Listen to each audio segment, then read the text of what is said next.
Alors, vous avez peut-être pour certains suivi que pendant le confinement, j'ai fait un certain nombre de vidéos et il est vrai que je tenais vraiment à venir vous revoir dans cette période de post-confinement où finalement, pour certains, ça s'est très bien passé, pour d'autres, il a fallu tenir.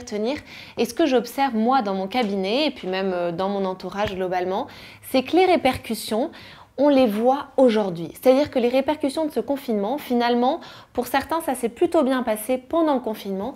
Et alors maintenant, les choses, la vie a repris évidemment plus ou moins son cours parce qu'il y a toujours cette ambiance Covid. Mais malgré tout, les couples ont repris leurs habitudes, les familles ont repris leur rythme, le travail a repris aussi plus ou moins normalement, même s'il y a des agencements en fonction du télétravail, tout ça.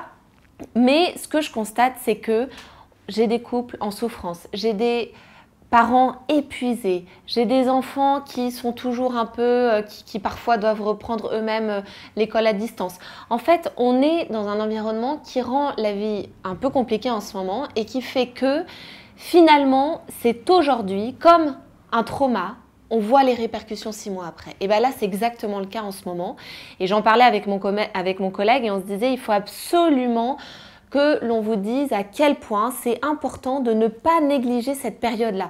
Il faut faire particulièrement attention. C'est pas parce que le confinement s'est bien passé qu'aujourd'hui tout devrait bien aller. Non, il y a parfois une accumulation de fatigue. Parfois le confinement a beaucoup rassuré parce que là où il y avait tout le temps des déplacements, on s'est retrouvés parfois en famille, en couple. On a réexpérimenté des bons moments. Et donc aujourd'hui, où chacun repart dans ses activités, il y a le manque qui peut arriver, l'incertitude, parfois des doutes quand avant le confinement, il y avait une infidélité qui a pu s'arrêter pendant le confinement. Il y a plein de choses comme ça qui font que ne négligeons pas cette période. Prenez soin de vous, faites attention. Aujourd'hui, on a des enfants qui ont du mal à se concentrer parce qu'ils n'ont pas été à l'école. Donc, à la maison, ça peut être plus compliqué.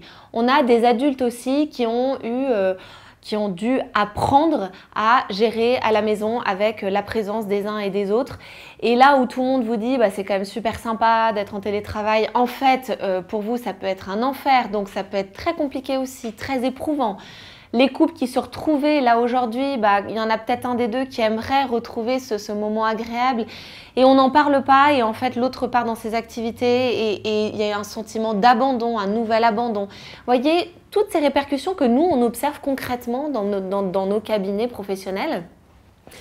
Donc attention, peut-être faites un point aussi, c'est le bon moment je pense pour essayer de faire un point, savoir où vous en êtes en couple, parfois en famille, réfléchir à tout ça pour remettre les choses en place et pas simplement subir le Covid et n'être que dans l'adaptation, mais reprendre aussi sa vie en main pour pouvoir nous adapter de façon à ce que l'on reprenne un peu le centre de notre vie et qu'on reprenne les choses en main plutôt que d'être tout le temps dans une attente passive de ce qui pourrait se passer demain.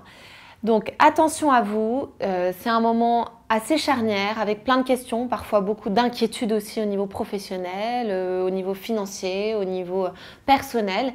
Donc ne négligeons pas cette période-là, je le répète, ça peut pour certains, et d'ailleurs ça l'est, ça peut être beaucoup plus dur que le confinement en lui-même. Donc bon courage, c'est le moment de faire une pause, de réfléchir, de remettre les priorités au centre et surtout de ne pas se laisser aller dans un train-train qui en fait qu'on se laisse complètement dépasser.